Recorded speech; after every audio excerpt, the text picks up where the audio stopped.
তো hello guys, অনেক দিন আগে আমাদের বাইকের ডান পাশের মিররটা ভেঙে গিয়েছিল, ঠিক আছে। তো আজকে ভাবছি মিররটা চেঞ্জ করব। তো গাইস, অনলাইন থেকে একটা মিরর অর্ডার দিয়ে দিলাম।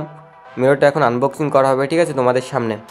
তো গাইস, এক হাতে ভিডিও করছিলাম, আনবক্সিং করতে একটু অসুবিধা হচ্ছিল, তাও একটু কষ্ট করে আনবক্সিং করছিলাম। তো মিররটা দেখো, এই মিররটা একটু আলাদা, ঠিক আছে। এই মিররের পিছে এলইডি লাইট আছে। তো এলইডি লাইটের জন্য মিররটার অর্ডার দেওয়া, ঠিক আছে। তো দেখো মিররটা কেমন হয়েছে, ডান পাশের মিররটাও সেম একই রকম। তো গাইস, এখন আমরা যাবো মিরর লাগাতে।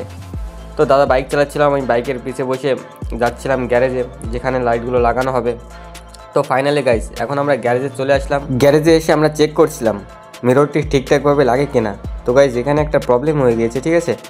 গাড়ির সাথে যে মিররটা থাকে না, ওই মিররটার স্ক্রু হোল্ডারটা অনেক বড় ছিল, ঠিক আছে। কিন্তু এই যেটা আমরা কিনে নিয়ে আসছি, এটার স্ক্রু হোল্ডার অনেক ছোট।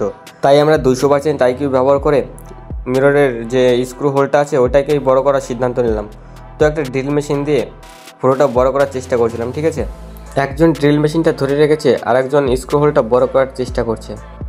একটা কথা মানতেই হবে, মিররের যে মেটালটা অনেক হার্ড ছিল। তোমরা একবার দেখো গাইস, কীভাবে স্ক্রু হোলটা বড় করা হচ্ছে। মানে এইভাবে ভাবা যায় স্ক্রু হোলটা এইভাবে বড় করা যায়? তো অনেকক্ষণ পরে স্ক্রু হোলটা ঘষা মাজার পরে এখন দাদাটা ট্রাই করে দেখছে যে নাটটা প্রপারলিভাবে লাগে কিনা। সত্যি গাইস, মিররটা লাগানো অনেক প্যারাদায়ক ছিল। মানে এতটা কষ্ট হবে আমরা কেউ বুঝতে পারিনি। মানে অনেক কষ্ট করা লাগছে মিররটা লাগানোর জন্য। তো গাইস, এখনও স্ক্রু হোলটা প্রপারলিভাবে হয়নি, আরও একটু বড় করা লাগবে স্ক্রু হোলটা। তো গাইস দেখো, দাদাটা আরও একটু বড় করছে। বড় করার পরে এখন ফাইনালি স্ক্রু হোলটা ঠিকঠাকভাবে হয়ে গেছে। দাদা এখন স্ক্রু লাগিয়ে দেখছে যে স্ক্রু হোলটা মানে ঠিকঠাকভাবে হয়েছে কিনা, মিররটা ঠিকঠাকভাবে লাগে কিনা। তো অনেকক্ষণ চেষ্টা করার পর নাটটা প্রপারলিভাবে পড়েছে। দাদাটা এখন দেখছে টাইট দিয়ে যে প্রপারলিভাবে নাটটা পড়ে কিনা। তো এখন জাস্ট দেখছে, ঠিক আছে। এখনও এখানে অনেক কিছু লাগানো বাকি আছে। তো এটা লাগানোর পরে ডান পাশে মিররটার পালা, ঠিক আছে। ডান পাশে মিররটা সেই একইভাবে মানে অনেক কষ্ট মষ্ট করে ঠিক করেছে, ঠিক আছে। হোলটা মানে ঠিকঠাক করেছে। এরপরে এলইডির যে তারটা, ঠিক আছে, মিরর যে পিছে লাইটটা আছে না, লাইট মানে এলইডির যে তারটা, ওই তারটা এখান দিয়েই ঢোকানো লাগবে, ঠিক আছে। তো দাদা বললো যে এখানে হালকা করে একটু ফুটো করে ঢোকাই দিলে হয়ে যাবে। তো আমাদের শখের বাইক, দাদা মানে ফুটো করার সময় দাদার মুখটা একদমই কালো হয়ে যাচ্ছিল। দাদা বললো যে আগে যদি জানতাম এরকম ফুটো করা লাগবে তাহলে লাইটটা কিনতামই না। তো লাইটটা যখন কেনা হয়ে গেছে তখন আর কিছু করার ছিল না। মানে একটু কেনা করে ফুটোটা করলাম যাতে না দেখা যায়। সব কিছু ঠিকঠাকভাবে হয়ে যাওয়ার পরে এখন ফিটিং করার পালা। প্রথমে রাবারের রসাটা লাগিয়ে নিল। রাবারের রসাটা লাগানোর পরে এখন মিরর ট্রেনে লাগানো হবে, ঠিক আছে। তো দেখো বাপাশে মিররটা চলে আসছে। এখন মিররটা দেখছে ঠিকঠাকভাবে মানে লাগে কিনা। তো মিররটা লাগানোর আগে এখন নাম্বার প্লেট আনতে হবে, ঠিক আছে। নাম্বার প্লেট লাগাতে হবে। তো আমি গিয়ে নাম্বার প্লেটটা নিয়ে আসলাম। দাদাটা এখন মিররটা সেটিং করছে, ঠিক আছে। তো এই গ্যারেজটা হলো গিয়ে আমাদের বরবুড়া থেকে দত্তপুলে যাওয়ার সময় রথতলার একটু আগে বা পাশের দোকানটা, ঠিক আছে। তো যারা যারা গাড়ির কাজ করাতে যাও অবশ্যই দাদার দোকানটা একবার ভিজিট করে নিও।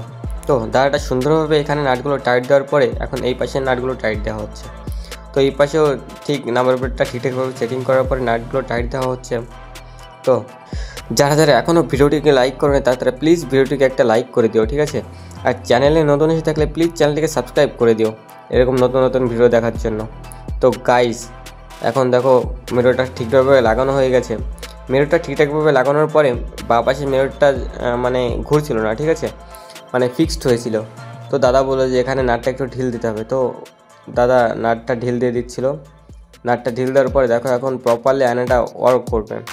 তো গাইস, এইটুকু কাজ করতে তোমরা ভাবতেও পারবে না, প্রায় 3 থেকে 4 ঘন্টা টাইম লেগে গেছে। আর 3 থেকে 4 ঘন্টায় দাদাটা মানে অনেক সুন্দরভাবে কাজ করছে, অনেক মন দিয়ে কাজ করছে, ঠিক আছে। মানে পুরো নিখুঁতভাবে কাজটা করে দিয়েছে। তো দাদাটাকে অনেক ধন্যবাদ, দাদাটা অনেক সুন্দর কাজ করেছে। তো গাইস দেখো, আয়নাটাও মানে প্রপারলিভাবে ঠিকঠাক হয়ে গেছে। আয়নাটা ঠিকঠাক হয়ে যাওয়ার পরে এখন ওয়্যারিংয়ের পালা।